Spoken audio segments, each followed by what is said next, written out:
Okay. I mean, I guess we could use a bit of patience.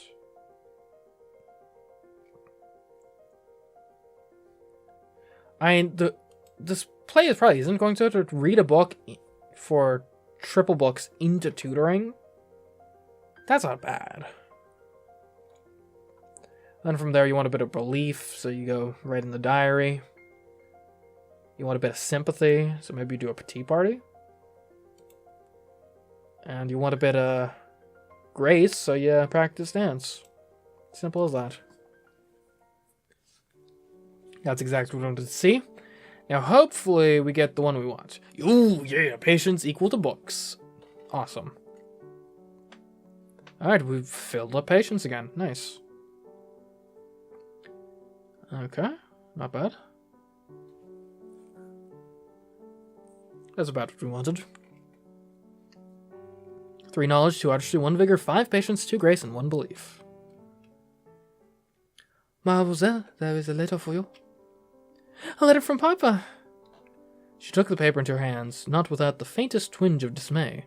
She was glad beyond glad to have word from her beloved Papa. And yet, such a letter made her realize she had not much thought about him for days and days. Papa would be glad that I had found so many things to fill my days. I should not feel upset. Banishing guilt, she drew out the letter and began to absorb its contents. My dear little missus. His letter was far more fulfilling than the early missives from Bombay. He told her of many things he had seen and done, and how people that she had met in India were getting on, and it was all quite agreeable. And then the most exciting news. A friend of mine from my schoolboy days came to visit me here in India, quite unexpectedly, to let me know of a piece of good fortune. He owns a large tract of land, too large to have seen every detail of it himself, but recently has made a remarkable discovery, a deposit of diamonds. He is now engaged in developing the mines to bring out these diamonds, and if all goes well, as he most confidently expects, he will become possessed of such wealth as makes one dizzy to think of. And, because we were fond of each other in our school days, he thought of your old Papa, and offered me the opportunity to share in this enormous fortune by becoming a partner in his scheme. Diamonds! What is that? Is your father sending you a gift? You're too young to wear diamonds in English fashion. Diamond mines! Sarah's mind was filled with images from the Arabian Nights, deep caverns beneath the earth, sparkling stones studded into the walls and ceilings, dark-eyed dwarves digging them free with heavy picks, heaps of discarded treasure shimmering with enchantments. Can such marvelous things really be true? It was all too much to put into words. She handed the letter to Mariette to read, and then picked up Emily from her chair. Have you ever seen a diamond cavern, Emily? Have any of your fairy friends been there? Perhaps I could say hello to my Papa for us. She hugged the doll to herself, her eyes glimmering crystal bright. Someday we will see them, together, my Papa and I. A diamond mine, eh? Okay, anyone? No one's expiring. Good, good, good. I mean, I think you gotta go Jesse just because it's so... Oh no, last chance on Lavina. Oh, good. Glad I caught that. How the tables have turned. Because, yeah, Lavina's the one we're really pushing on with, so... Yeah, definitely gotta do that then. Kind of throws off my ideas for stat getting, but it should be fine, hopefully. We're on week 16 already. Yeah. I don't know. Maybe I've been playing and reading and experiencing too many sort of depressing stories recently. But especially now, like, we got a diamond mine and stuff. Like, I'm just waiting here for the other shoe to drop of, like, life can't just be good, right? Someone's gonna suffer soon, right? Maybe? I don't know, maybe I'm too jaded, but... Lavina, might I come in? Of course. I'm glad you have come. Did you read my book? Yes. At Lavina's inviting hand wave, Sarah took a seat. A great many people in this story have very strong opinions about what a woman should and shouldn't do. It is always so. It seems that the women are mostly thinking about whom they will marry and how that will affect their lives.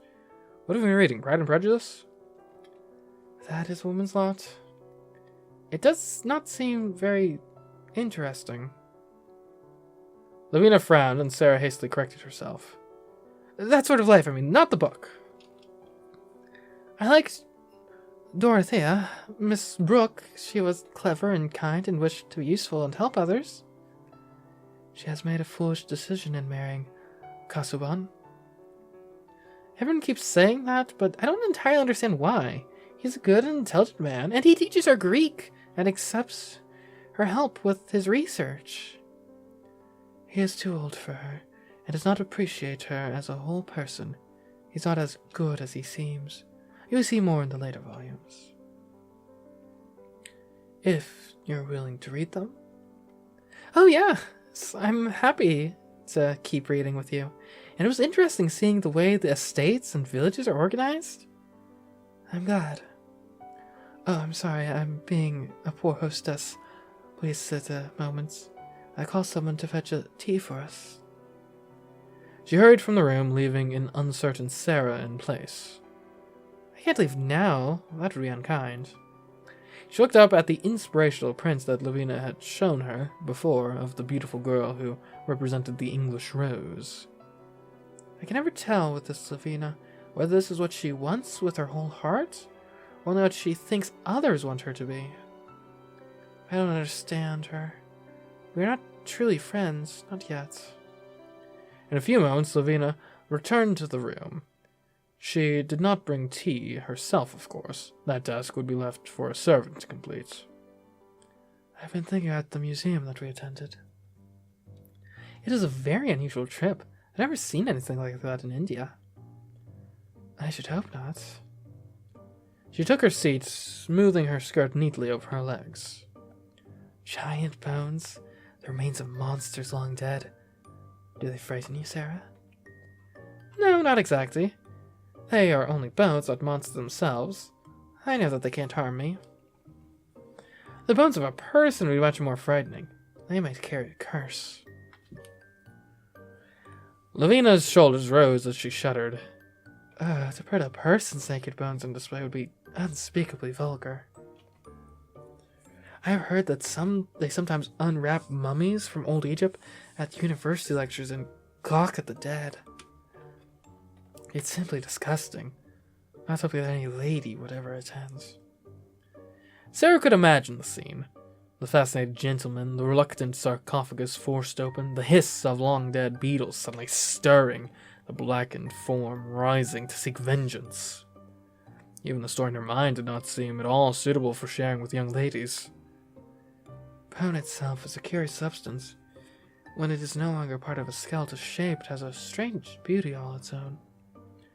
It represents both life and death. It provides strength, but itself is fragile. Especially the bones of birds. How delicate they must be to retain the freedom to fly. They give the bird a power we can never have, but they would snap in your hand. I hope she has never snapped a bird's bones. You must hold your bones to start with if you wish to use them for carving. Carving? Imagine an ox so heavy and ugly in life, here comes something so beautiful after death and lasts far into the future. I think there must be a better way to leave a lasting memorial. For memorial, of course, a bone-handled knife may be sharp and lovely, but it says nothing of the life it once held. It is the artist that it speaks for.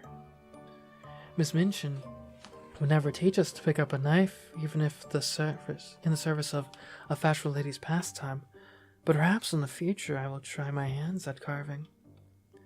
I think I would rather not see Lavina wielding a knife either. There was a tap at the door. Ah, that must be our tea. I expected it would be served on bone china. Okay, new week. Had Sara's father been invested in any other business venture, it would have held little attraction for the rest of the students. Diamond mines, however, captured the imagination, and the girls could not stop whispering.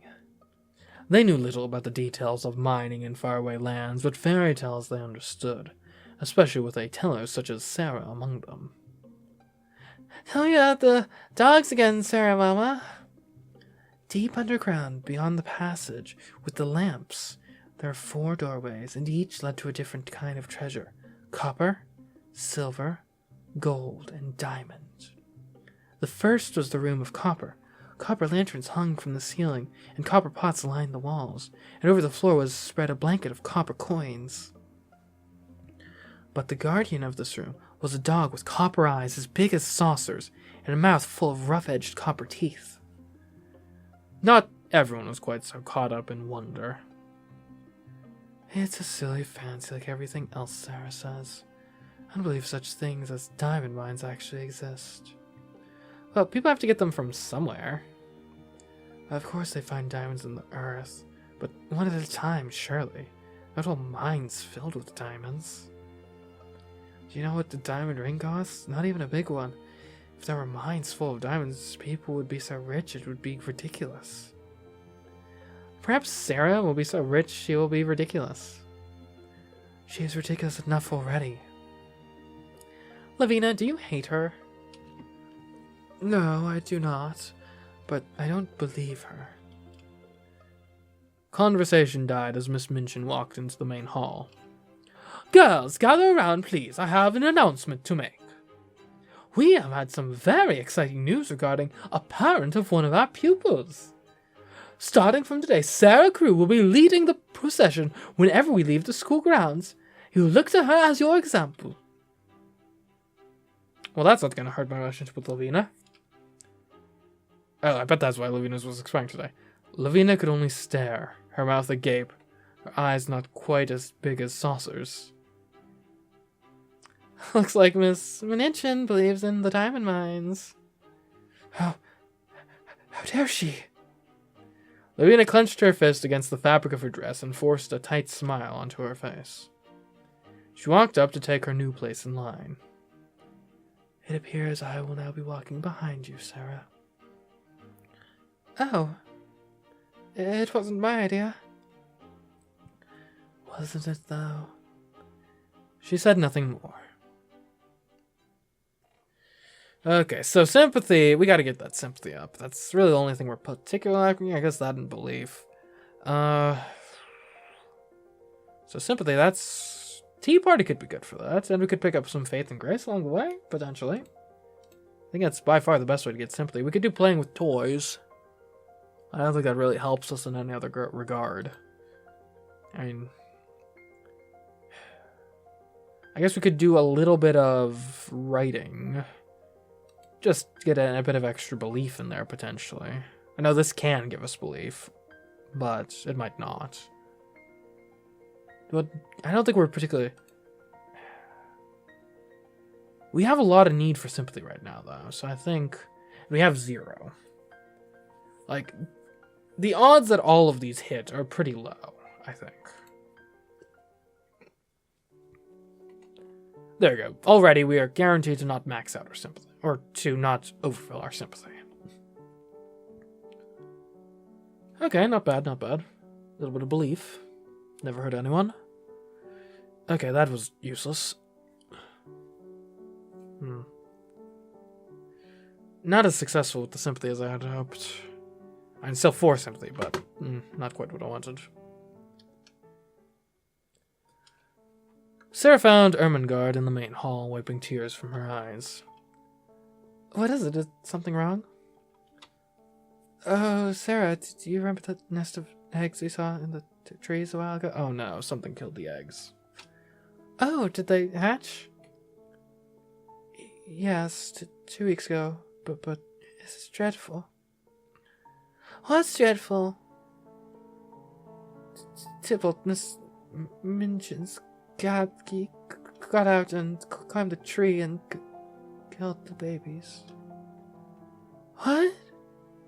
Oh no!" "They were too young to fight. They couldn't fight away. I don't know if he got them all, but those poor little things. Sara's sorrow was more for Ermengarde's disappointment than for the birds. She had only ever seen them as eggs in a distant nest, never as living creatures, and had expected them to fledge and be gone before her thoughts returned to them. But Ermengarde had spotted the nest from her own window, had clearly returned to that window time and again to watch over them, had imagined for herself the companionship they might have shared as pets. Ermengarde had made the baby birds a part of her life without disturbing their freedom, and for her it was a true loss. It's not Tybalt's fault. What? It's not Tybalt's fault. He's just a cat. Cats bite sometimes. I didn't. She wiped a hand over her wet face. I didn't say I was angry at Tybalt. People can be sad when bad things happen without having to blame anyone for them. Sometimes it isn't anyone's fault. So you won't hurt Tybalt? Of course not. Why would you think that I... Because I heard Cook say that if Tybalt got into the kitchen and ate her chicken again, she would have him drowned. So I thought you might think like that too. Ermengarde blinked at Lottie's, too confused to be upset. She really said she'd drown him? I'm sure she was joking. Cook does have a temper. Cook's not very nice to Becky. Cook's not very nice to anyone. We don't know that. She might have friends or family elsewhere. She's probably nice to them.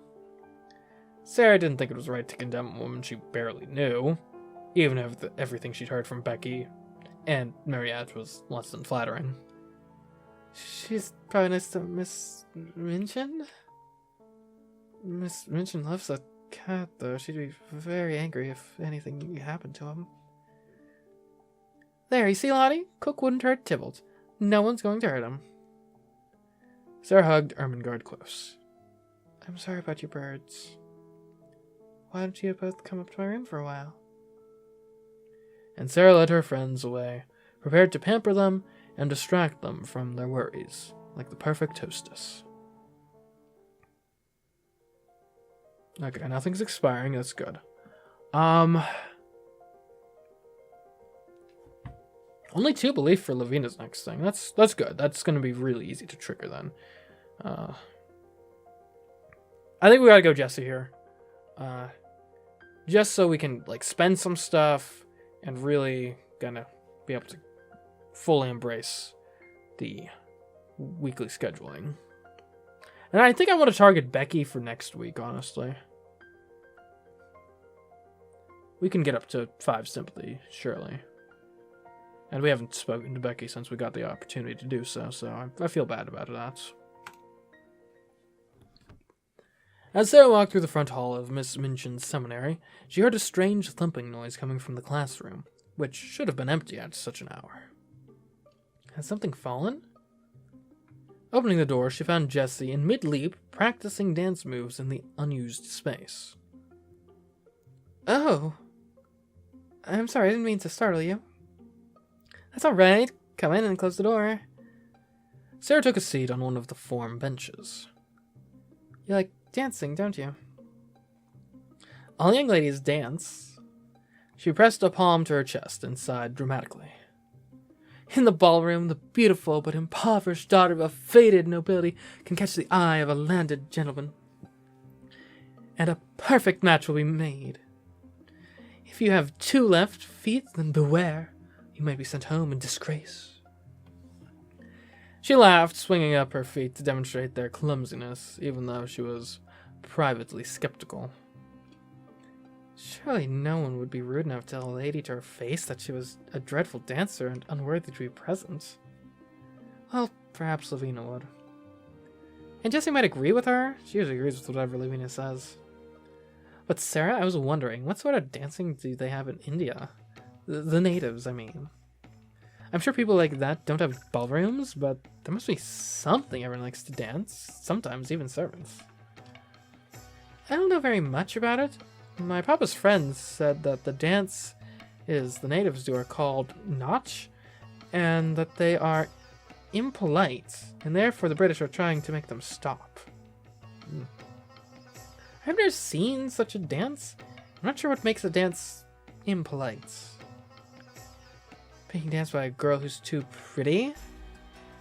In the opera ballet, the patrons stand pretty girls for the stage, but then because they are pretty and performing for the eyes of men, they sometimes call them not very nice things. So as if India is not so different after all. Or perhaps my papa's friends did not know the truth. My ayah said that the native dancers are called Kathak, and that they danced in the temples to tell stories of their gods. I'd have liked to see a story told in dance, but my ayah said it took many years of training and she could not show me. The ballet stories?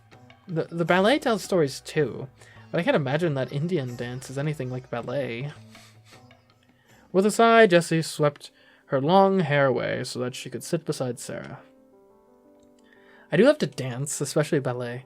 It would be lovely to be a ballerina on stage, admired by everyone. But no English girl could ever be a great ballerina. Even everyone knows that it is the French and Italians who make the best dancers. You are half French, Sara. Do you have any hidden dancing talents? I don't think so. Maybe you don't know all your talents yet. I'm sure I don't. I believe that we all have talents and strengths that we don't know, and we will discover when we need them most. That's the way that stories work. It's magic. But I don't think that dancing is going to be one of my talents. You do like to tell stories. Maybe you should try telling a story in dance. Sara thought for a while, then walked to the center of the room and raised her arms overhead in a graceful curve like the ballet fits position. Once upon a time, there was a prince who was also the sun.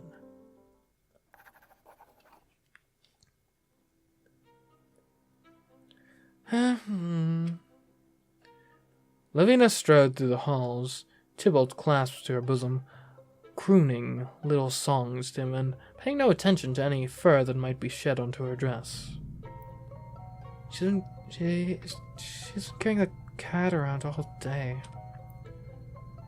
Gossiping about your betters, Ermengarde. You'd better be careful. Bad little birds who squawk and squeal get gobbled up whole. Lavina threw her head back and laughed. Tybalt stirred in her grasp, yowling faintly. Shh, my prince. Yes, you're a good kitty. Shush. That's what cats do, you know. They eat the weak. Lavina, don't tell me that you set the cats to go eat those birds. The sound of her humming marked her passage as she moved out of sight. I think she set the cat and the birds on purpose. I'm sure she wouldn't do that. You heard what she just said. She was laughing at me. That doesn't mean that she... No, I won't believe it. She said what she said to taunt you, and that was very unkind of her.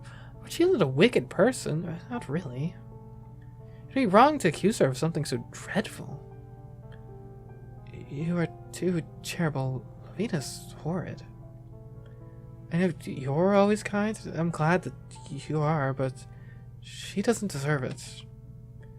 It isn't so much about what she deserves. Kindness isn't something you should have to earn. A princess should always be kind, whether it's to a noble or a peasant or a witch. Sometimes being kind to a wicked witch is the only way to break her spell. Or to make a friend. I wish Lavina would be kinder to others. So do I. Okay. Alright, finally artistry. Something we actually want. So here's my idea. We could also use a little bit of vigor.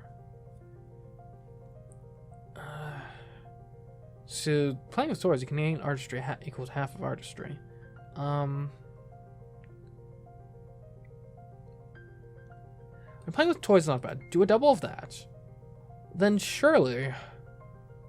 I think then you dance, then go for a walk twice. By the end of all this, you should have at least a couple vigor, which should help with the walking. And maybe we'll pick up some artistry along the way. I mean, our best scenario here is probably we get top,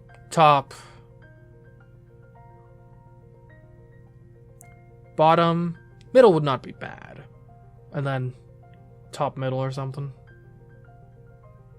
And this failed horribly when I tried it before, but come on, it'll work this time. Okay. Well, that's something.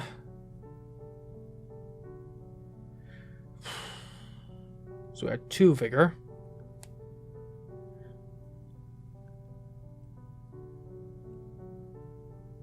Man, my gaming brain, it wants to find combos, and then you get this nonsense. Ah!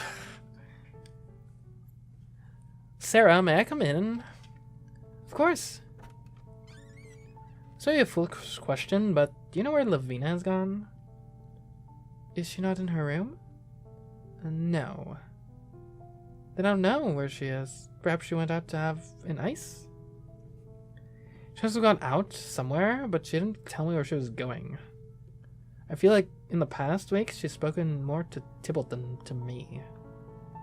She's obsessed with that cat. She's even taken into a room to sleep with. I'm supposed to be her best friend, and... Jessie looked down, hugging her arms around herself. Sometimes when you're feeling sad, it's easier to talk to someone who can't talk back. Someone who would just listen. She looked over at the doll displayed in pride of place. Emily is a very good listener. I think Lavina has troubles she isn't telling me about? I don't know. You know her better than I do. I would turn myself into a cat if I could, if that would make her happy. It doesn't usually go well in stories when a princess is turned into a cat. I mean, she's under a curse. Oh, I'm no princess. You could be, if you wanted to. Anyone can be a princess if they're willing to work hard at it. I know that's not what the kind of laws of hereditary monarchical inheritance say, but you know, that's only pretend. I think princesses who live in castles are kind of pretend too, because we pretend that they're different than we are just because they're born. You are a queer sort of girl sometimes, Sara Crewe. Maybe you're the one who was born different. Okay. Ooh, 9 artistry, 9 grace for Jessie. Ooh. Alright, nothing's expiring. I wouldn't mind using up the vigor a bit, but...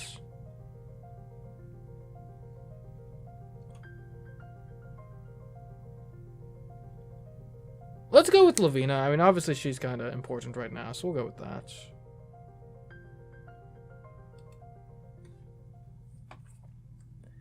When Sarah finally spotted Lavina's dark hair, the older girl was almost out the door. Lavina! Miss Crewe. I've been hoping to speak with you to be sure everything was alright. I am fine.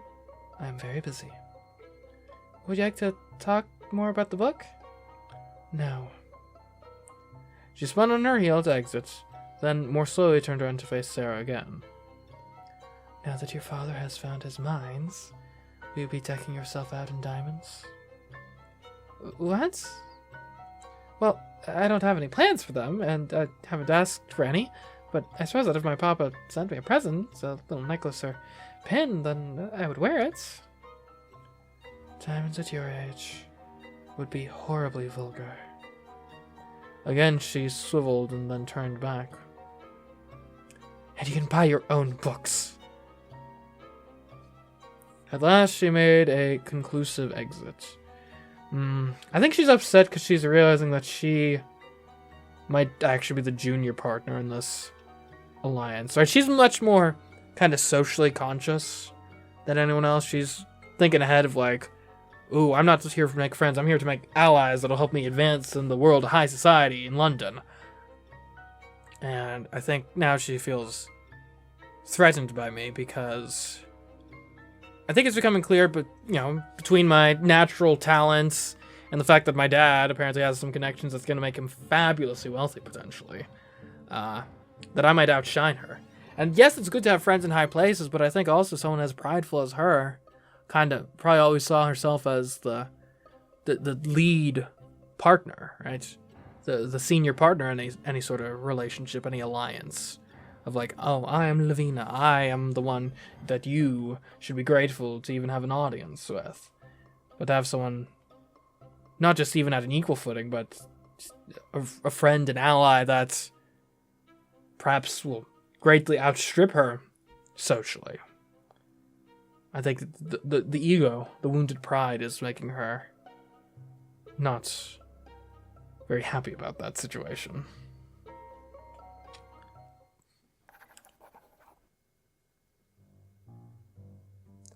The sound of angry voices drew Sara into the hall. You've been touching my things, haven't you? No, miss, I ain't. Didn't you clean my rooms? Yes, miss.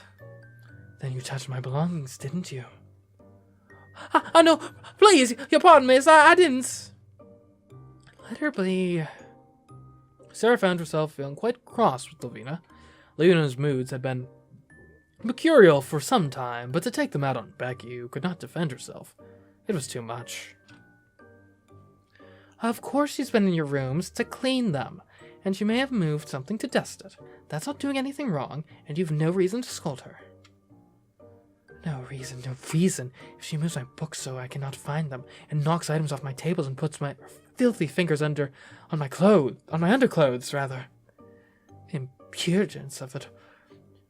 As if she has any right to handle a young lady's possessions. Please, miss, I'm sorry. But Lavina's eyes were on Sara now. Perhaps you're the reason she can't keep her hands to herself. Don't think I haven't noticed. Noticed what? That girl's spending extra time in your rooms. What have you been teaching her in there, hidden away, telling stories again?